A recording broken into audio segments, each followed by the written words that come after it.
Hola a todos, mi nombre es el Dr. Robaina, médico internista. También tengo especialidad en obesidad, hipertensión y medicina funcional.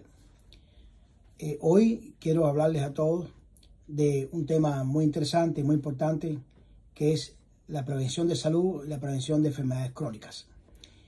Quiero empezar este video educacional con una frase que ha sido atribuida a uno de los padres de la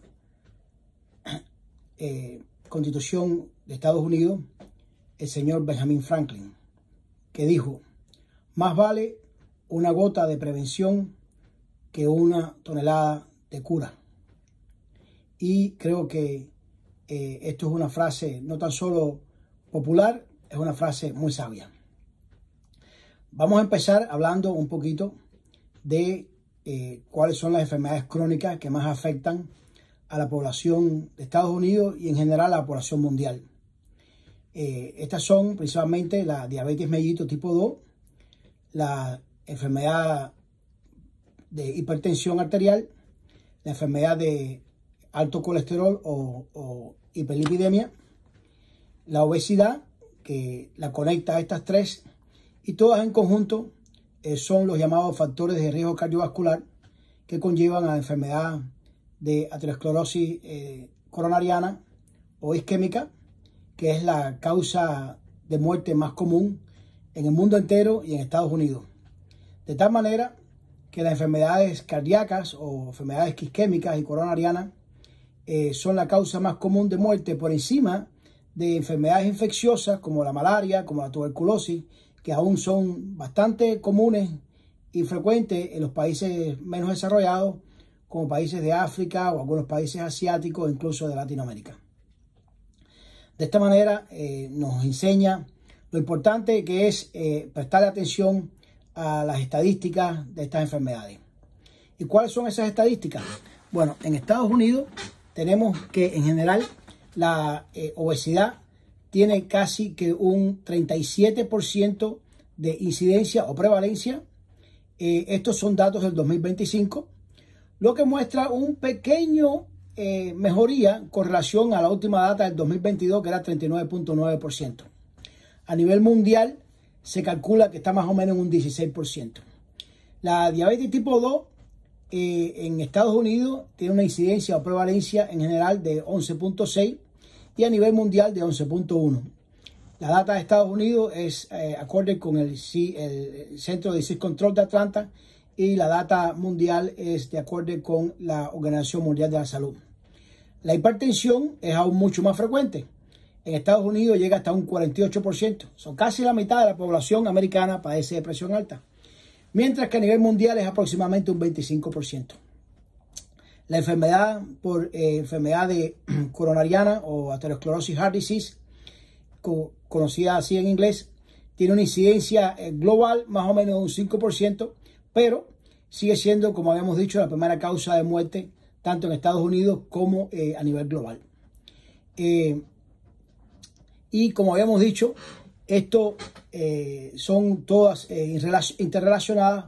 Usualmente tienen un factor común en la obesidad, que conlleva una serie de cambios metabólicos que son los que van a traer el resto de los problemas, como hipertensión, como hiperlipidemia, como aumento de la fibrosis de los vasos sanguíneos, enfermedad renal crónica, también apoplejía cerebral, que en inglés se conoce como stroke, enfermedad isquémica, ya sea coronariana o periférica, y otras muchas enfermedades, todas relacionadas con este factor común. ¿Y qué pasa con los hispanos dentro de la población americana? Pues no tengo buenas noticias para los hispanos, o para nosotros los hispanos. Desgraciadamente, aparentemente tenemos un mayor índice de todos estos factores de riesgo. Por ejemplo, la obesidad en hombres hispanos es 37.5% y en mujeres 35.4% aproximadamente. El overweight en general entre los hispanos es a 78.8%, casi 80%. Quiere decir que de cada 100 hombres hispanos, 80 son overweight o estamos overweight. La diabetes, aproximadamente 12.2 en hombres, 11.3 en mujeres. La hipertensión, casi que un 50% en los hombres hispanos mayores de 21 años y un 36.8% en las mujeres. Y la enfermedad coronariana en hombres está en 6.8 y en mujeres 6.4. Siempre las mujeres tienen menos enfermedad que los hombres desde el punto de vista de enfermedad coronariana, aunque esta diferencia tiende a equilibrarse o ponerse al mismo nivel después que las mujeres son menopáusicas o posmenopáusicas. Obviamente que existe una protección que le ofrecen los estrógenos a todas estas enfermedades, particularmente a la enfermedad cardiovascular. Sin embargo, hay un fenómeno interesante que pasa entre los hispanos que se llama la paradoja hispana. La paradoja hispana es este fenómeno que se observa desde el punto de vista de estadística, donde a pesar de que entre la población de hispanos que viven en Estados Unidos, me refiero especialmente a los que viven en Estados Unidos, no he estudiado a fondo poblaciones en países latinoamericanos o en Europa, pero especialmente en Estados Unidos se da un fenómeno donde a pesar de que tenemos mayor cantidad de factores de riesgo, una mayor incidencia de factores de riesgo, como hemos dicho, desde estar sobrepeso, obesidad franca, hipertensión, diabetes, colesterol alto o todas juntas, desgraciadamente, a pesar de esto, desarrollamos menos enfermedad coronariana y tenemos una disminución o una mortalidad por enfermedad cardiovascular mucho menos que las otras partes o los otros grupos étnicos, principalmente cuando hablamos de caucásicos americanos. Esto es lo que una vez más se conoce como enfermedad, como paradoja hispana, y no se conoce bien por qué, aunque hay varias teorías. Una de las teorías es que a la hora de coger la data, la población de hispanos es muy variada y a veces cuesta un poquito de trabajo coger una data que sea segura y que sea accurate desde el punto de vista estadístico. Esto quiere decir que, por ejemplo, entre los hispanos tenemos el fenómeno de que tenemos un background bastante grande desde el punto de vista étnico.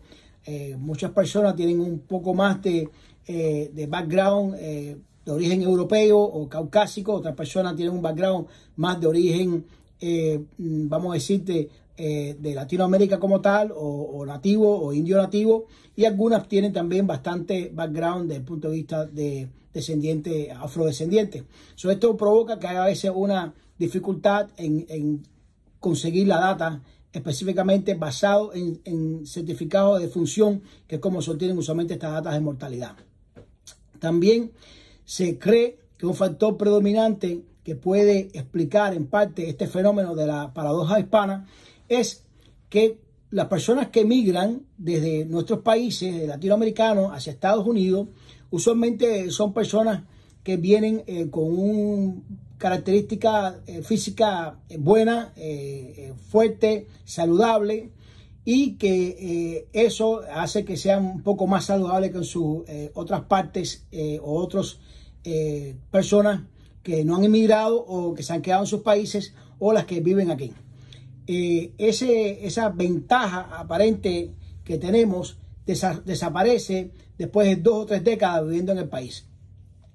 También se piensa que pueda existir una diferencia basado en el hecho de que nosotros los hispanos tenemos un factor social y un factor familiar y de comunidad mucho más fuerte que las costumbres más anglosajonas, y esto aparentemente nos da una ventaja.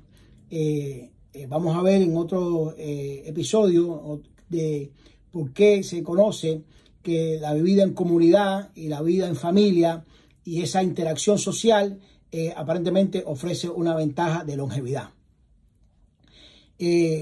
Una vez más, aparentemente este tipo de fenómeno tiende a disminuir y a desaparecer totalmente después de una segunda o tercera generación nacidos en Estados Unidos, aunque sean de descendientes latinoamericanos o hispanos.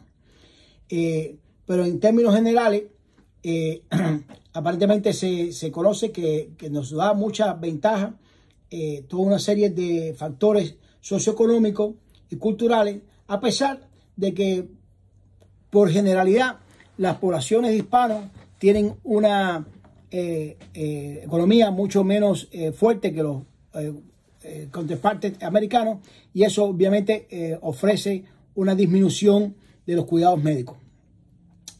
Entonces, una de las cosas que yo quería hacer mucho énfasis es en el hecho de que estamos muy afectados por todos estos factores de riesgo.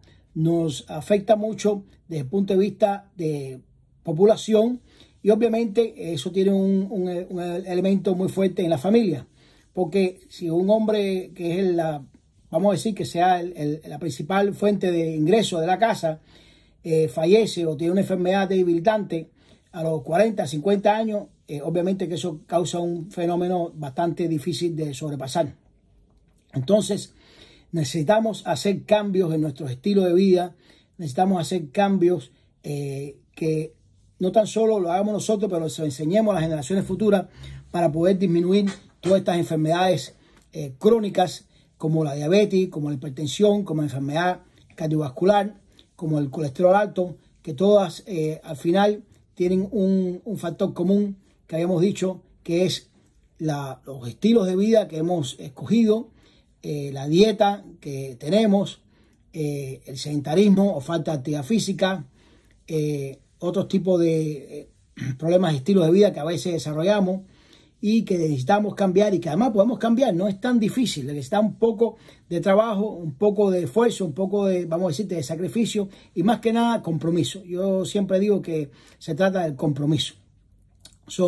En los próximos capítulos vamos a estar hablando de cada forma en particular, desde dieta, actividad física, el manejo del estrés emocional, el manejo del sueño, y cómo disminuir el colesterol, cómo disminuir la presión arterial, ya sea con cambios de estilos de vida, con medicamentos o incluso con productos naturales y suplementos que también son válidos y también se pueden usar, ya sean solo o como parte de un programa. Y con eso los dejo para que entonces me comuniquen de nuevo, para que vean de nuevo el próximo capítulo donde vamos a estar hablando específicamente de obesidad. Muchas gracias.